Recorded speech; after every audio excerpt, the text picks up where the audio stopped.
Yes, so hello everyone, Hitesh here. Today we're gonna talk about the movie Fantastic Beasts and where to find them. और ये video भी एक collaboration video होने वाला है। इस वीडियो में मेरा साथ देगी प्राची, जिनके चैनल का नाम है मूवी हिडन एक्सप्लेनेशन। 2 पार्ट्स में बनी इस फैबुलस फैंटास्टिक मूवी को हमने 2 पार्ट्स में डिवाइड किया है। यानी कि इसका first part Fantastic Beast and Where to Find Them वो मैं एक्सप्लेन करूंगा, वहीं पर इसका second part Fantastic Beast the Crime of the Grindelwald आपको मूवी हिडन एक्सप्लेनेशन के चैनल पर मिलेगा। मूवी हिडन एक्सप्लेनेशन, जैसा कि इनके नाम से ही पता चलता है कि ये चैनल मूवीज को काफी बारीकियों से और साथ ही इसके छुपे पहलुओं को भी काफी अच्छी तरीके से एक्सप्लेन करके हमारे सामने लेकर आते हैं। गाइस, इस चैनल पर आपको साइंस फिक्शन, एडवेंचर और फैंटेसी के साथ साथ हॉरर और स्लैशर जॉनरा के सभी मूवीज के एक्सप्लेनेशन देखने को मिलेंगे। तो मैं चाहता हूँ कि एक बार आपसे भी उनका चैनल जरूर विजिट करिएगा।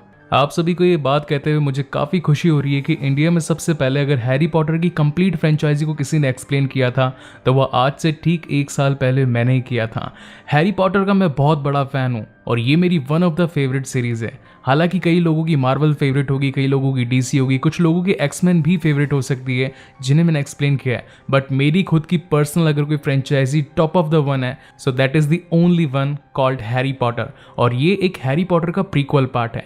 इसको शुरू करने से पहले मैं इसका थोड़ा सा बैकग्राउंड आपको एक्सप्लेन कर देना चाहता हूँ। कहानी में आगे बढ़ने से पहले आपको एक चीज़ क्लियर कर देता हूँ, ये एक्सप्लेनेशन काफ़ी डीप होने वाली है और जो लोग अपने आप को पॉटर हेड कहते हैं उनके लिए तो ये एक आई कैंडी ट्रीट होने वाली है। इस कहानी का बेस 1926 का रखा गया है क्योंकि इसके 60 सालों बाद में हमारी हैरी पॉटर की स्टार्टिंग होती है, जिसके अंदर हैरी पॉटर एक बच्चा होता है। उसके 10 साल बाद जब वो बड़ा होता है तो उसे हॉगवर्ट्स से लेटर आता है जहाँ से वो अपनी विजर्डिंग यानी कि जादू कलाकारी पूरी करने के लिए पहुंचता है। उसके 8 साल तक वहां पढ़ने के बाद में जब उसका लास्ट फाइनल टॉम मार्वेल और रिडल यानी कि लॉर्ड वोल्डेमॉर्ट से सामना होता है तो हैरी, रॉन और हरमाइनी इन तीनों ने अपने पूरी स्कूल के साथ मिलकर उसे पूरी तरीके से निरस्त कर दिया था। और वहीं 19 सालों के बाद में अब उनके बच्चे तक स्कूल में पहुंच चुके थे। तो अगर इन टोटल ईयर्स का कंक्लूजन अगर हम निकाले तो ये निकल के आता है 2023। और खुद गूगल की निकली लीक से मैं आपको कह सकता हूं कि Harry Potter and the cursed child जो आने वाली है वो 2023 में आने वाली है। इस तरीके से इसकी पूरी टाइमलाइन एकदम एक्यूरेट बिठाई गई है। सो गाइज, यहाँ तक इस पूरी कहानी का थ्योरेटिकल पार्ट कंप्लीट होता है और यहीं से अब हमारी कहानी शुरू होती है। सो विदाउट वेस्टिंग टाइम चलिए आते हैं इस कहानी की मेन स्टोरी लाइन की तरफ। ये कहानी बेस्ड है न्यूयॉर्क में, जहाँ की शुरुआत में हमें इस कहानी का लीड कैरेक्टर दिखाया जाता है जिसका नाम है न्यूट कमांडर, क्योंकि न्यूट को लिखनी है अपनी एक किताब जो कि है फैंटास्टिक बीस्ट के बारे में। ये एक ऐसे अद्भुत जानवर हैं जो कि दुनिया में विलुप्त होते जा रहे हैं और वो उन्हें बचाने के लिए निकल पड़ा है। न्यूट के पास में अपना एक सूटकेस है जिसके अंदर ये सारे के सारे क्रीचर्स रहते हैं, मगर ये आम लोगों के लिए अपने सूटकेस के स्विच को चेंज कर देता है जिसका नाम होता है मगल सेक्शन। अब यहाँ पर मगल्स का मतलब होता है वह व्यक्ति जो जादू ना जाने, जिन्हें इस मूवी में अनजादू भी कहा गया है। वहीं कहानी में दूसरी ओर दिखाया जाता है कि ग्रिंडलवाल्ड नाम का एक बहुत ही बड़ा जादूगर है जो कि बुरे रास्तों पर निकल चुका है, आम लोगों की जान लेता है और साथ ही सभी महान जादूगरों को खत्म कर रहा है। वो नहीं चाहता कि उसके अलावा इस दुनिया में और भी कोई महान जादूगर बचे, इसलिए आए दिन न्यूज़पेपर्स में उसके इश्तिहार छपते रहते हैं और इन्हीं बातों की इन्वेस्टिगेशन के लिए ये काम दिया जाता है इस कहानी के एक और कैरेक्टर को जिसका नाम है ग्रेविस। वो जब न्यूयॉर्क के एक एवेन्यू स्ट्रीट पर पहुंचता है तो उसे पता चलता है कि एक घर काफ़ी बुरी तरीके से तबाह हो रखा है। वहाँ पर मौजूद लोग ये बातें कर रहे थे कि ये सारा काम एक काले साये का है, वो बस आया जिसकी आंखें चमक रही थी और यहाँ पर ये सारे घर तोड़कर तबाही मचाकर यहाँ से चला गया। वहीं न्यूट कमांडर जब रास्ते में जा रहा था तो कुछ लोग थे जो कि जादूगरों के खिलाफ थे। वो ये बात समझते थे कि जादूगर इस दुनिया में मौजूद हैं जिनका इन दुनिया में ना होना ही बेहतर है, और वो लोगों को खड़े खड़े वहां पर पर्चे बांट रहे थे। वहीं पर हमें एक कैरेक्टर और दिखाया जाता है जिसका नाम है क्रेडेंस। इसके बारे में मैं आपको आगे बताऊंगा। वो जब वहां पर खड़ा खड़ा उनकी बातें सुन ही रहा था तभी उससे एक मोटा शख्स टकरा जाता है जिसका नाम होता है जेकब कोवेल्स्की।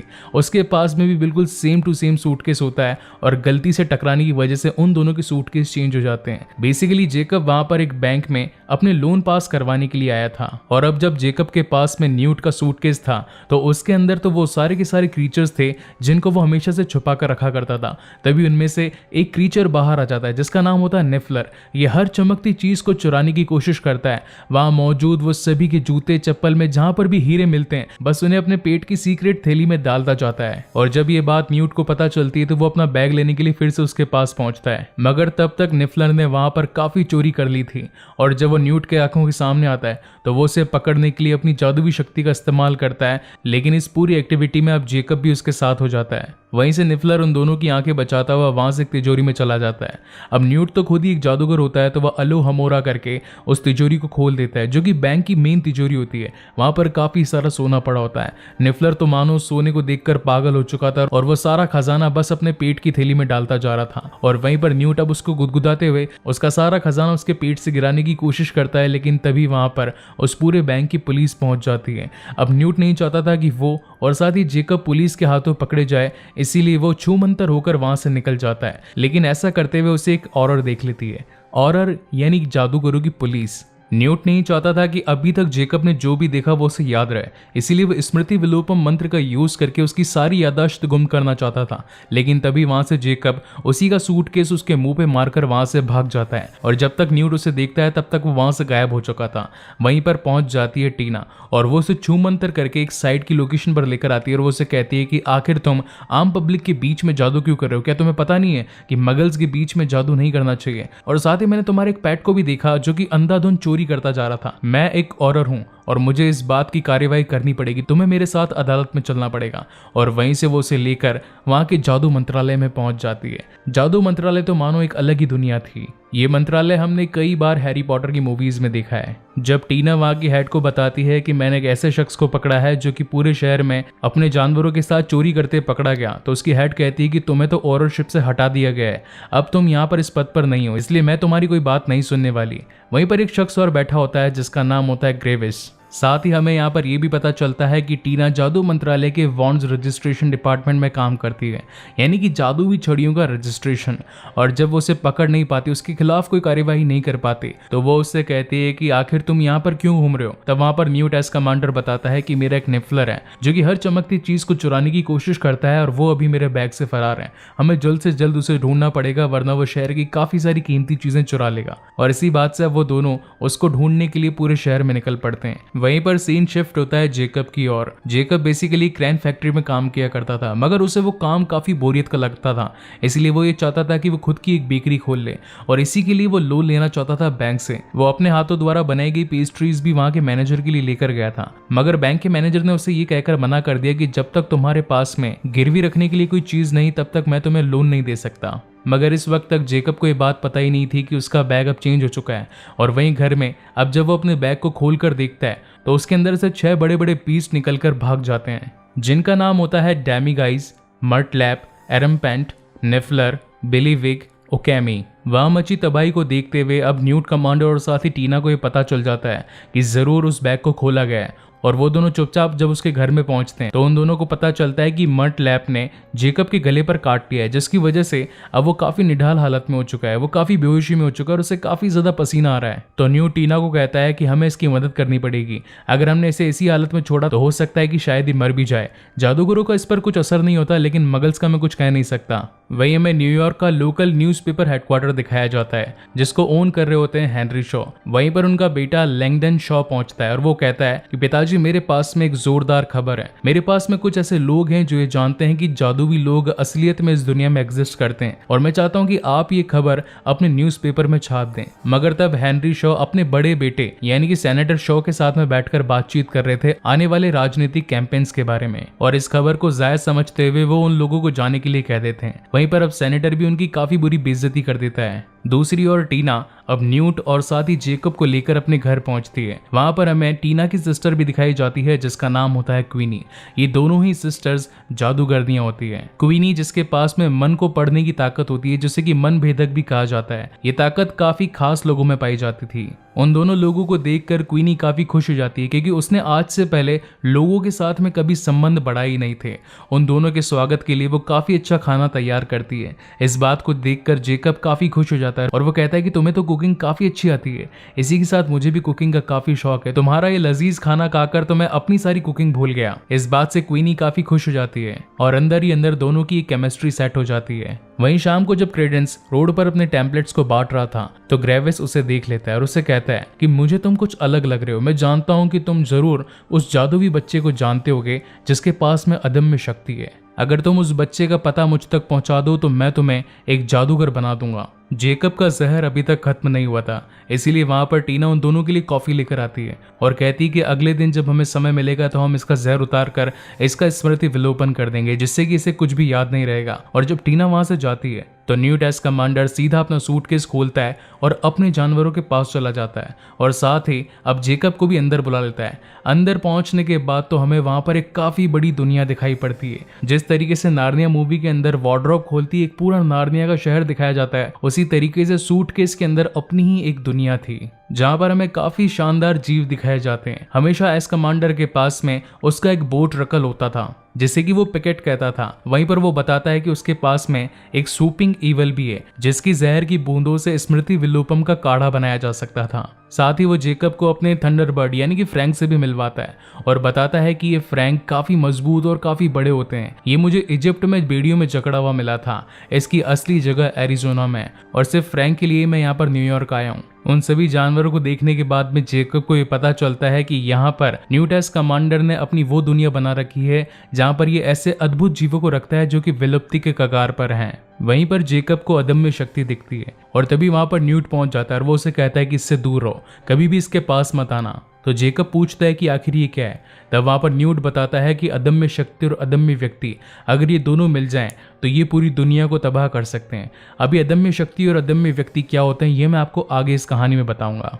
इन्हें इस कहानी में ऑब्सक्यूरस और साथ ही ऑब्सक्यूरल भी कहा गया है, इसीलिए आप नामों में कंफ्यूज्ड मत होइएगा। न्यूट जेकब को बताता है कि कल सुबह तुम्हारी याददाश्त पूरी तरीके से मिटा दी जाएगी और मैं चाहता हूं कि तुम्हारी सारी याददाश्त मिटने से पहले तुम मेरे जानवरों को पकड़ने में हेल्प करो। मैं न्यूयॉर्क में नया हूं और मुझे यहाँ के रास्तों के बारे में कुछ नहीं पता। क्या तुम मुझे बता सकते हो कि एक खाली मैदान, ज्यादा पानी और ठीक ठाक ठंड वाली जगह कौन सी हो सकती है? तो वहां पर जेकब बताता है कि ये जगह तो सेंट्रल पार्क ही हो सकती है। और इसी के साथ अब वो दोनों रात को सेंट्रल पार्क में निकल जाते हैं जहां पर उन दोनों का सामना होता है एक बहुत ही बड़े एरम्पेंट के साथ में, जो कि दिखने में बहुत कुछ राइनोसोरस और हिप्पोपोटेमस का मिक्स्ड अप लग रहा था। उसे काबू में करने के लिए न्यूट कमांडर ने अपने हाथ पर एक ऐसा जादुई इत्र लगाया था जिसकी खुशबू एरम्पेंट को काफी ज्यादा पसंद थी, मगर गलती से जेकब से वो शीशी गिर जाती है और उसकी खुशबू सूंघते हुए अब एरम्पेंट उसकी ओर भागने लगता है। काफी मुश्किलों के बाद में, काफी सामना करने के बाद में न्यूट एस कमांडर फाइनली अब उस एरम्पेंट को अपने बैग में पैक कर ही लेता है। वहीं दूसरी ओर न्यूयॉर्क शहर में सेनेटर शॉ ने अपनी एक बहुत ही बड़ी मीटिंग बिठाई थी जिसके अंदर ये बताया जा रहा था कि आने वाले राष्ट्रपति पद के लिए सेनेटर शॉ ने अपनी उम्मीदवारी जाहिर करी है। लेकिन तभी वहां पर वही काला साया पहुंच जाता है और वह सीधा जाकर सेनेटर शॉ की जान ले लेता है। उसके मर जाने पर पूरे शहर में हाहाकार मच जाता है। सभी लोग ये सोचने लगते हैं कि आखिर ये सब कैसे हुआ। एक तरफ तो इंसानी दुनिया, वही दूसरी ओर जादूगरों की दुनिया में ये सारी बात फैल चुकी होती है। जब न्यूट और जेकब ने एरम्पेंट को अपने सूटकेस में पैक किया था तो वो उसे अपनी जगह पर रखने के लिए सूटकेस के अंदर गए थे। तभी वहां पर टीना ने वो सूटकेस बंद कर दिया और उसे लेकर सीधा पहुंच गई जादू मंत्रालय में।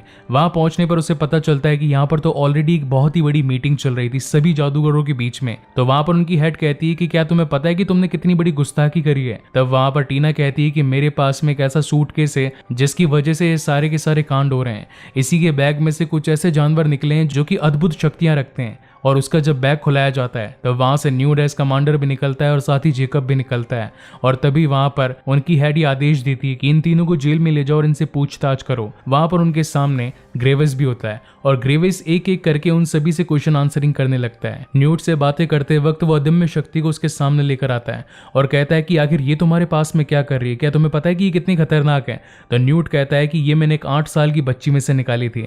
तुम इसे कुछ भी मत करो, वरना अगर ये फैल गई तो ये पूरे शहर को तबाह कर देगी। तुम इसे जान से मत मारना। इस अदम्य शक्ति को उसके पास में देखते हुए अब ग्रेविस ये आदेश देता है न्यूट कमांडर और टीना को जान से मार दिया जाए। वहीं पर इस मगलू को स्मृति विलोपन करके इसे इसकी दुनिया में वापस भेज दिया जाए। वहीं पर अब इन तीनों को जेल में डाल दिया जाता है। तो जेकब न्यूट से पूछता है कि आखिर ये अदम्य शक्ति और अदम्य व्यक्ति है क्या? तो न्यूट उसे बताता है कि ये दुनिया मगलुओं की है, यानी कि यहाँ पर जादू करना मना है। हमारी तरह कई सारे ऐसे जादूगर हैं जो कि आपकी ही दुनिया में पैदा हुए हैं। कुछ ऐसे जादूगर होते हैं जो कि अपनी शक्तियों को छिपा सकते हैं मगलुओं के सामने, मगर कुछ ऐसे होते हैं कि जो कि अपनी शक्तियों को छिपा नहीं पाते और जब वो अपनी ही ताकतों को अपने अंदर घोटते जाते हैं तो एक मोमेंट ऐसा आता है कि वो सारी शक्तियां एक बहुत ही बड़ा महाकाल का रूप ले लेती है और यही शक्ति कहलाती है अदम्य शक्ति। लेकिन ये अदम्य शक्ति किसी इंसान की सिर्फ 10 साल तक ही साथ देती है, यानी कि पैदा हुआ कोई बच्चा जिसके पास में अदम्य शक्ति है तो वो 10 सालों के बाद में मर जाएगा। तो जेकब कहता है कि इसका मतलब सेनेटर शॉ की जिसने हत्या करी वो एक बच्चा है। तो टीना कहती है कि अदम्य शक्ति जिसके भी पास में होती है वो उसे कभी भी काबू नहीं कर पाता, क्योंकि ये एक अद्भुत अनजान शक्ति है।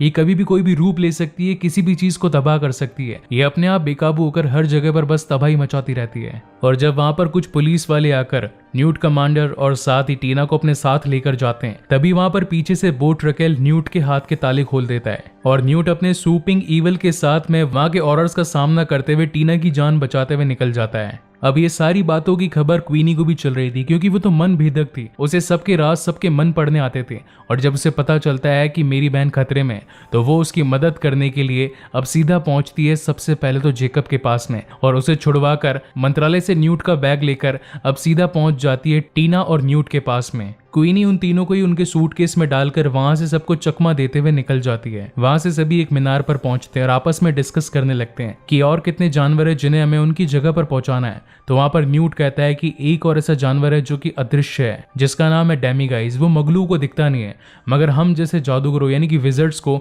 वो दिख सकता है, मगर मुझे पता नहीं है कि अभी वो कहां पर हो सकता है। तो टीना कहती है कि इस शहर में एक ही ऐसा गॉब्लिन है जो कि सारे इलीगल चीजों पर नजर रखता है, जिसका नाम है नार्कल। अगर तुम चाहो तो मैं तुम्हें उसके पास ले जा सकती हूँ।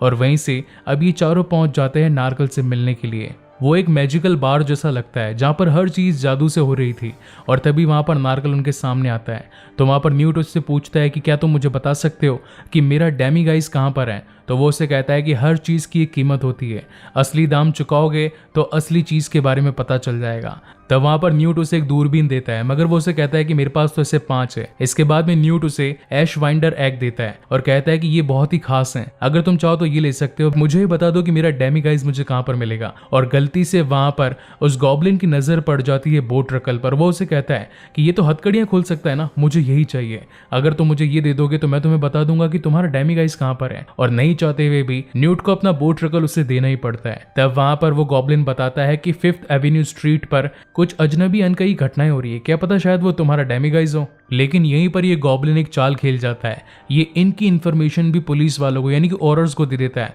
और वहीं मौका पाते हुए सारे ऑर्डर्स पहुंचकर अब उन लोगों को कैद करने लगते हैं। मगर ये तीनों भी कहाँ कम थे। ये तीनों ही अपनी जादुई शक्तियों की मदद से वहां से निकलकर सीधा 5th एवेन्यू स्ट्रीट पर पहुंच जाते हैं, जहां पर इन्हें अपने सामने दिखता है डेमीगाइज। ये एक मंकी जैसा दिखता है, जिसकी बड़ी बड़ी गोल गोल आंखें होती है।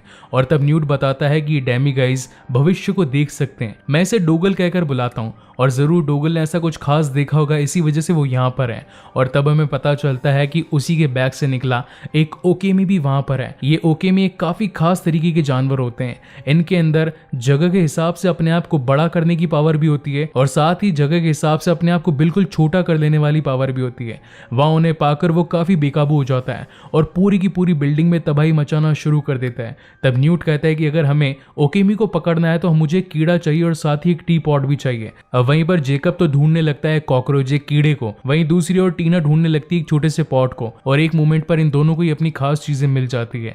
वहीं एक तरफ तो जेकब उस कॉकरोच को फेंकता है, और वहीं दूसरी तरफ अब टीना उस टी पॉट को लेकर सामने भागती हुई आती है। और जैसे ही वो कॉकरोच उस टी पॉट के अंदर गिरता है, वो बड़ा सा ओकेमी गोल गोल घूमता हुआ सीधा उस पॉट के अंदर आ जाता है, और न्यूट उसे बंद कर देता है। ओकेमी को अपनी जगह वापस पहुंचाने के लिए अभी ये चारों अपने सूटकेस में आते हैं। वहां पर क्वीनी न्यूट के मन की बातें पढ़ने लगती है, और तभी उसे एक फोटो दिखाई पड़ती है। वो फोटो थी लीटा लेस्ट्रेंज की।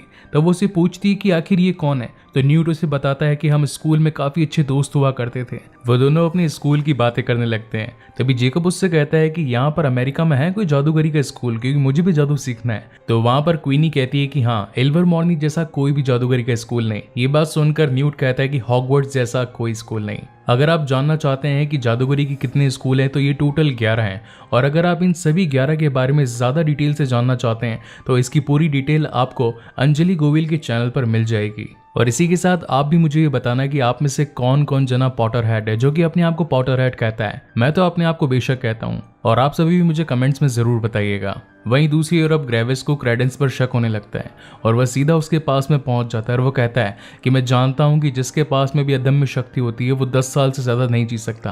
तुम्हारी बहन भी तो 8 साल की है। मैं जानता हूं कि तुम्हारी बहन के अंदर ये अदम्य शक्ति है। और जब वो उसके ऊपर जोर आजमाइश करने लगता है, तो इसी चक्कर के अंदर अब क्रेडेंस की अंदर की शक्तियाँ जाग जाती है। और तब हमें पता चलता है कि वो काला साया और कोई नहीं बल्कि खुद क्रेडेंस है, जिसके पास में अदम्य शक्ति है और असलियत में वही अदम्य व्यक्ति है। उसकी इतनी भयानक शक्तियों को देखकर ग्रेवस उस पर कहता है कि तुम अपने आप को काबू कर सकते हो, तो अगर हम चाहे तो इस पूरी दुनिया को जीत सकते हैं, बस हम दोनों एक बार में साथ मिल जाएं। मगर इस वक्त तक क्रेडेंस अपना पूरा आपा खो बैठा था और वो पूरे शहर को तबाह करता जा रहा था। वहीं ये सारी इन्फॉर्मेशन अब जादू मंत्रालय की हेड तक भी पहुंच चुकी थी और तभी वो अपने काफी सारे ऑर्डर्स उसके पीछे लगा देती है। एक तरफ तो न्यूट अब सीधा पीछे भागता है अदम्य व्यक्ति यानी कि क्रेडेंस के पास में, वहीं दूसरी ओर अब टीना और ग्रेविस के बीच में जंग छिड़ जाती है। लेकिन ग्रेविस काफी ज्यादा ताकतवर था, इसलिए वो उसे हराता हुआ एक सबवे सिटी स्टेशन में पहुंच जाता है और वहां पर उसकी मुलाकात क्रेडेंस से होती है। न्यूट क्रेडेंस को समझाने की काफी ज्यादा कोशिश करता है क्योंकि वो इतने बड़े रूप में आकर पूरे शहर में तबाही मचा रहा था, लेकिन वो उन दोनों की बात मानने के लिए तैयार नहीं था। और तभी वहां पर पहुंच जाती है टीना। उसकी बात सुनने के बाद में एक पल के लिए क्रेडेंस शांत तो होता है, मगर तभी वहां पर जादू मंत्रालय के सारे ऑर्डर्स पहुंच जाते हैं और वो उस पर हमला करना शुरू कर देते हैं। पहले तो वहां पर ग्रेविस उनसे कहता है कि आखिर तुम्हें इस पर हमला करने का अधिकार किसने किया, तो वहां की हेड आकर उसे कहती है कि ये सारा ऑर्डर मैंने दिया है, ये मेरे ऑर्डर पर ही इसे मार रहे हैं, अगर ये जिंदा रहा तो पूरा शहर खत्म हो जाएगा। और वहीं पर अब सारे ऑर्डर्स मिलकर अपनी मैजिकल वॉन्ड के साथ में उस पर धड़ाधड़ वार करने लगते हैं और वो एक काले धुएं के साथ में वहीं पर फटकर मर जाता है। इस बात से ग्रेविस को काफी ज्यादा गुस्सा आता है और वो ये कहता है कि तुम्हारी ये जोर जबरदस्ती मुझ पर नहीं चलेगी, ना ही तो तुम्हारे कोई उसूल है और ना ही कोई कानून, इसलिए मैं तुम्हारी ये नौकरी छोड़ता हूँ और यहाँ से जाता हूँ। और तभी वहां पर उसकी हेड को ये सुनकर काफी ज्यादा गुस्सा आ जाता है, तो वो अपने ऑर्डर्स को कहती है कि अभी के अभी ग्रेविस को गिरफ्तार कर लो और साथ ही इसकी मैजिकल वॉन्ड भी ले लो। जैसे ही ऑर्डर्स उसकी ओर आगे बढ़ने लगते हैं तभी वहां पर वो अपनी शक्ति का इस्तेमाल करता है। एक तरफ तो सारे ऑर्डर उस पर हमला कर रहे होते हैं, वहीं पर अकेला ग्रेविस उन सभी को रोक रहा होता है। पहले तो उन्हें समझ ही नहीं आता कि आखिर इतना ताकतवर क्यों है, मगर तभी न्यूट अपने स्वीपिंग ईवल की मदद से उसके हाथ जकड़ लेता है और टीना उसकी मैजिकल वॉन्ड ले लेती है और इसी के साथ उसे पकड़ लिया जाता है। और तब जाकर हमें इसका असली चेहरा रिवील होता है। वो कोई ग्रेविस नहीं बल्कि रूपांतरण रस का इस्तेमाल करता हुआ खुद ग्रिंडेलवाल्ड था, जिसने अभी तक ये सारे के सारे हमले करवाए थे, जो कि इस पूरे शहर में आतंकी हमले कर रहा था। उसे गिरफ्तार कर लेने के बाद में अब सभी लोग ये सोचने लगते हैं कि न्यूयॉर्क शहर में हमारी असलियत तो अब सभी जनों के सामने आ चुकी है, आखिर हम इस पूरे शहर का स्मृति विलोपन किस प्रकार कर पाएंगे। तभी न्यूटन एक आइडिया देता है। वो कहता है कि मेरे पास में एक ऐसा पक्षी है जिसका नाम है थंडरबर्ड, मैं उसे फ्रैंक कहता हूँ, और उसके पास में बारिश कर देने की ताकत है। अगर हम स्वीपिंग ईवल के जहर को पानी में मिलाकर इस शहर पर बरसा दें तो सभी लोगों का स्मृति विलोपन हो जाएगा। और देखते ही देखते अब वहां से थंडरबर्ड पूरे न्यूयॉर्क शहर के अंदर बारिश कर देता है और जैसे ही बारिश वहां के लोगों पर गिरने लगती है तो सभी लोग उस हादसे को भूलते जाते हैं। वहीं दूसरी ओर अब सभी ऑर्डर्स और विजिट मिलकर उस पूरे शहर को वापस से रिक्रिएट करना स्टार्ट कर देते हैं। वहीं अब जेकब भी अपने आप का स्मृति विलोपन करने के लिए उस बारिश में खड़ा हो जाता है, लेकिन तभी वहां पर क्वीनी पहुंच जाती है और एक छाते से उसकी बरसात को रोक लेती है, लेकिन फिर वो उसे मना कर देता है और उसे किस कर कर वहां से चली जाती है। और इस तरीके से शहर पर आने वाला एक बहुत ही बड़ा हादसा टल जाता है। इस हादसे के कुछ ही समय के बाद में न्यूट एस कमांडर अब सीधा टकरा जाता है जेकब से और वापस से अपने बैग की अदला बदली कर लेता है। तो जेकब देखता है कि आखिर ये बैग इतना भारी क्यों है। जब वो उसे खोल कर देखता है तो उससे मिलते हैं ओकेमी के अंडे, जो कि खुद सिल्वर के अंडे थे, और तब उसे अपने बैंक से लोन लेने का पैसा मिल जाता है। और इसी के साथ अब वो अपनी बेकरी भी ओपन कर लेता है और बेकरी के अंदर उसके जो भी खाने पीने की पेस्ट्रीज और जो भी खाने पीने के बंस थे वो सभी उन जीवों से इंस्पायर्ड थे जो कि उसने न्यूट एस कमांडर के सूटकेस में देखे थे। और वहीं पर अंत में अब क्वीनी भी उसे मिल जाती है और इसी के साथ ये शानदार कहानी यहीं पर खत्म होती है। सो गाइज, आपको ये कहानी कैसी लगी प्लीज मुझे लाइक और कमेंट करके जरूर बताइएगा। इसका अगला पार्ट यानी कि the fantastic Beast and the Crime of the Grindelwald आपको प्राची के चैनल पर मिल जाएगा, यानी कि मूवी हिडन एक्सप्लेनेशन। वहां पर आपको इस पार्ट का काफी अच्छा एक्सप्लेनेशन देखने को मिलेगा और जाने से पहले सब्सक्राइब जरूर करके जाइएगा। And once again guys, thank you very much for watching this video. मिलते हैं अगले वीडियो में।